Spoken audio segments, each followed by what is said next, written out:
Hey, it's Eric G. Around the House is sponsored by Baldwin Hardware. For 75 years, Baldwin Hardware has been known for its first-class quality and craftsmanship in door and cabinetry hardware. As an alumnus of the Baldwin Hardware Design Council, I can say I have seen the details and quality from design to the finished product. If you're looking for a new style and old-world craftsmanship, I can tell you there is only one Baldwin Hardware. Check out what would look great in your home at baldwinhardware.com.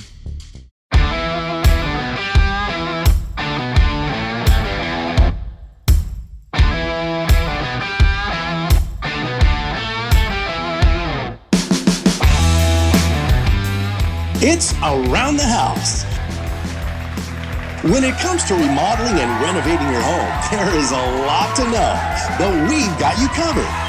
This is Around the House.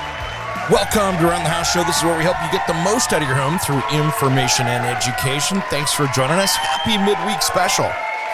Well, I wanted to talk today a little bit about some of our housing issues that we have. And, of course, homelessness and the cost of housing these days. And I think we're looking at this thing completely wrong in most places across the U.S. And if we're looking at it completely wrong, we're not going to fix it. So let's break this down a little bit. You know, I live outside of Portland, Oregon, and we, of course, have a massive homeless population out there. And there is such a common belief that we just need to build more houses for these people. But the problem is that we are not dealing with the drug addiction and mental illness that plagues most of them, that keeps them out of shelters. If you're going to walk around in our city here, for instance, and this is very common on the West Coast. You can see this in almost every major West Coast city.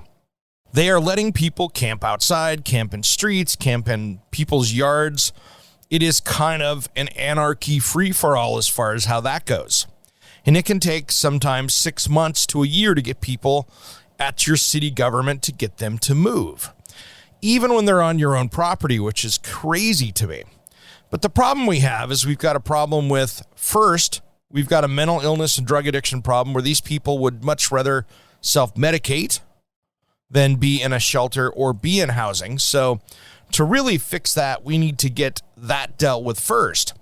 And I think there's ways to do that. I think if we were to change a little bit of the criminal justice system of how we look at things, instead of getting people for trespassing and loitering and those kind of things, maybe we get them into a program that gives them the help they need. Because after all, our goal at the end is to make these people get back to being, contributing members of society and not ruining the environment like we see out there now. I mean, that is ironically the biggest thing that we see in our cities on the West Coast, for instance, is the environmental damage that is done to parks, nature areas. It is super fun to clean up eligible type stuff here that you're seeing, where they're burning car parts for heat.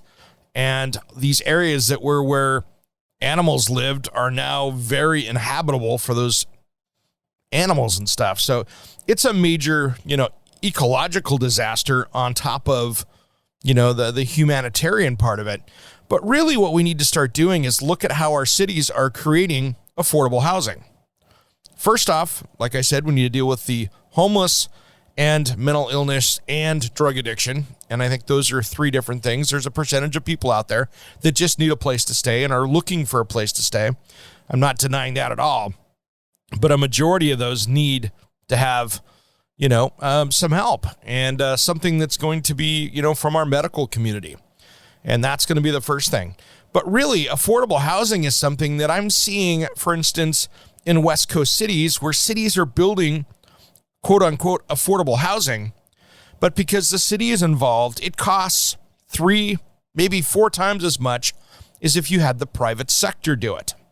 And that's where the problem rises, because you've got all the bureaucracy of having a city government be a building company. You're never going to get that one having that done, because you could literally build 3 or 4 times the houses or rental units or just units if you had the private sector do it, because there is so much red tape that's going on there. And then you start looking at some cities, and Portland is another great example. I'll use it here, but this goes all up and down across the U.S. in certain areas, if I'm going to buy a house, let's say in the city, and it has had a fire, it's uninhabitable, maybe it was, just absolutely destroyed. If I'm going to go tear that down and put a house or two on it, my city development fees could be $60,000 or $80,000. That's the fee that I have to pay to the city to get the building permit and get that done. Now, there's also fees to hook up the power and water and sewer, and I get that, some of that stuff. But really, if you look at it, sometimes these fees can be in excess of $100,000. Now, if the city is charging $100,000 in fees, there is absolutely no way you're going to win that housing battle as well. So these are problems that we're going to have to really start figuring out because it's so counterintuitive to what I would call common sense. Now, another thing that we need to work out is what we call our urban growth boundaries in many areas. And that is an area where they have tried to keep urban sprawl from happening, where there is a designated area that you can build homes, and there's an area outside of that they're trying to keep as forest, nature, farmland, whatever that is outside of your urban area. That is really good for our environment out there. I get it. But the problem is that artificially raises rates, supply and demand, on what housing costs are. Because what used to be a $25,000 lot 20 years ago has now jumped because of those urban growth boundaries. That can be a $75,000 lot because there's no more lots to build, and thus making it more expensive. It's the whole supply and demand thing with that. So it's great for you and I or anybody else as a homeowner that our property values keep going up, but it's really hard for the people that are trying to get into housing or get into their first house. So I think we're going to have to find some ways to work around that. Maybe free up some more land, maybe work on some rezoning in areas to take what was maybe a formal commercial area and clean that out and make it residential. But I think we're going to have to start really thinking outside the box because these models, year after year after year, have now created its own monster, which means it's very hard for people, especially younger people, to get into housing. And even harder for people that are elderly to get into housing. I know here in my state, for instance, and I can only talk about what's in my area. I know your area out there has other issues as well that you're seeing on your local news, but I'm well versed in what's going on here. If I was going to get my mom into Oregon senior housing, and she doesn't live in Oregon, so that's not the case, but hypothetically, that could be a 6-year wait. And the people that run it have been horrible to work with because I've tried to help people to get into that. So if you're trying to get a parent or something into senior assisted housing, that is something that is a subsidized program that is literally a 5 or 6 year waiting list. It could be longer now. But there's the problem, is that we just don't have enough resources for that.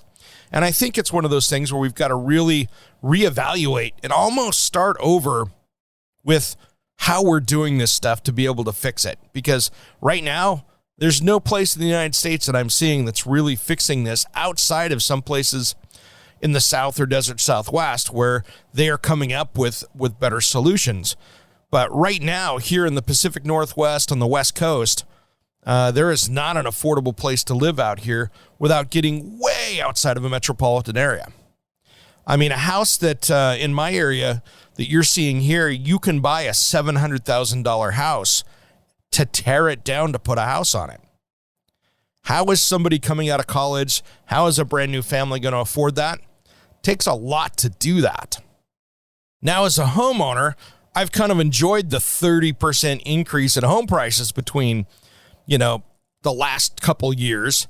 And now here's the problem that we see, though, is that combined with the double-digit inflation that we see across everything else, it's made it very hard for somebody to be able to buy a house these days. Now, they tell you that your home value shouldn't be more than 2.5 times your salary, which means if you're making $100,000, you shouldn't purchase a home with a value of $200,000 or $250,000. That makes it impossible to buy a home. Now let's add insult to injury. If you want to buy a $600,000 home, which on the West Coast isn't a lot of home, your income would need to be $350,000 a year or higher. And then, if you look at other rules that you see out there, they say that you should aim to spend less than 28% of your pre-tax monthly income on a mortgage out of those general historical guidelines. I'll tell you what, that is almost impossible when you got to look at what a $600,000 house is. Traditionally, you'd put down, about $36,000, let's say, in a round number. And if you do a 30-year fixed rate at 6.5%, that means your monthly mortgage payment is going to be about $3,565 a month. That is a ton of money. So I don't even know what to say for all the new and younger people coming up, except that we've got to fix this problem. And, building materials have gone up, of course, because we have taken a lot of the trades out of our schools. The great news for people in the trades is you can make six figures to be a plumber or an electrician or somebody else in the trades out there if you're working hard. The problem is now that labor price has gone into the price of a house because we removed all these things and made that skilled tradesperson somewhat of a rarity out there. And we still have more people that are aging out than we're putting in. So that deficit keeps getting larger and larger and larger. So that's one of the problems that we're seeing with what we're seeing with housing. I mean, it is a huge problem that we're going to have to figure out and how to deal with out there.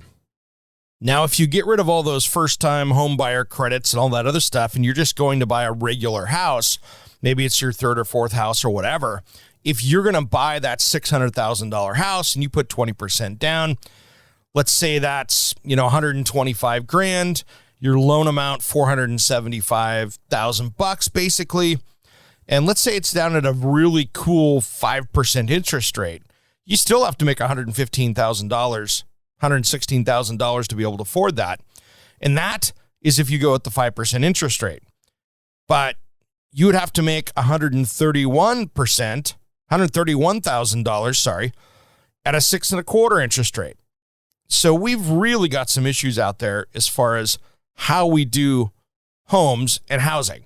And that's not something we're going to fix right now, but I think we're going to have to start having a deeper conversation because with inflation going the wrong way, more and more people struggling to stay afloat.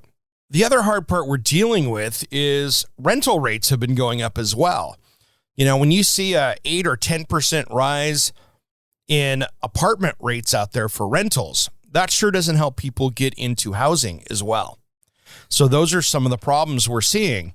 Home prices remained 8.1% higher than the previous year. And then we had, of course, the mortgage rates up more than 250 basis points at the same time period. That means you're paying so much more than you were last year for a home. And so we're going to have to really kind of think about how this goes. This was not meant to be any kind of a rant, but I'm just trying to spur some conversation with people of how do we fix this to get this back under control, really, so people can get into housing. And I'm not saying that the government needs to build a bunch of affordable housing. It seems that has been going sideways and is costing more than it should to do that. And just an example here in some of the cities as well, I'm seeing, like, for instance, in my city here next to me, Portland, they have some things where if you build a high rise, you have to have a percentage of affordable housing in there. Well, they're building a Four Seasons up there and they decided not to put it in there. So they just pay the fine and move on. Well, that didn't do anything for adding affordable housing to it. But then that dollar figure raises those unit prices up because they have to pay a millions and millions of dollar fine for that. Then that money goes into the city coffers and then the city spends way too much on affordable housing. And we're not fixing the problem. I think, people like Habitat for Humanity and so many other nonprofits out there have got a better answer. To be honest, I would rather see those firms get the money, those foundations, those nonprofits, and actually start doing this because I tell you what, they could 10x what the city and governments are doing out there as far as affordable housing. And I think we need to be looking at that model versus relying on our elected officials to fix the problem for us, because I think there's just too many hands in the pot trying to do this. All right, guys. Well, that's enough about this today. Just something to think about. If you want to send some comments on this, head over to aroundthehouseonline.com. I'd love to continue the conversation there over on social media or even on Around the House Nation. This is designed to be not a political conversation today. I was just really trying to see, how do we fix housing prices and make it affordable for kids, for parents, anybody else out there trying to either get into or stay into their house. Now, coming up this weekend, we got a great show on Around the House, radio show. We're going to have a lot of fun. I've got Eric Ani from Mechanical Hub. He's a big social media influencer, plumber. He's also in the mechanical world, so he's HVAC as well. We'll be talking with him. And then I'm going to be tackling some home security stuff as well as some other projects around your house on Saturday that you don't want to miss. All coming up this weekend on Around the House. All right, everybody, have a great rest of the week. Happy midweek. Enjoy yourself. We're changing the clocks this weekend for you that do in the United States, so we are dealing with the daylight savings time change. And, make sure and check those smoke detectors and carbon monoxide detectors. Change those batteries. Make sure they're tested. Make sure they're working. And if not, call your local firefighter. I bet you that they will be happy to come out and help you check to make sure yours are working correctly.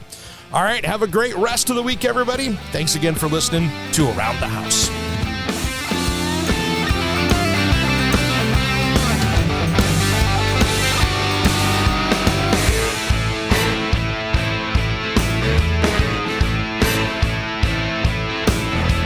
Somewhere unseen and undiscovered, anywhere beyond the mean. Life is a love song, let's be lovers. We're all over the radio. Take my hand, I know where to go. All over the radio with you. Hey, it's Eric G. from Around the House. Are you planning a decking or siding project this year?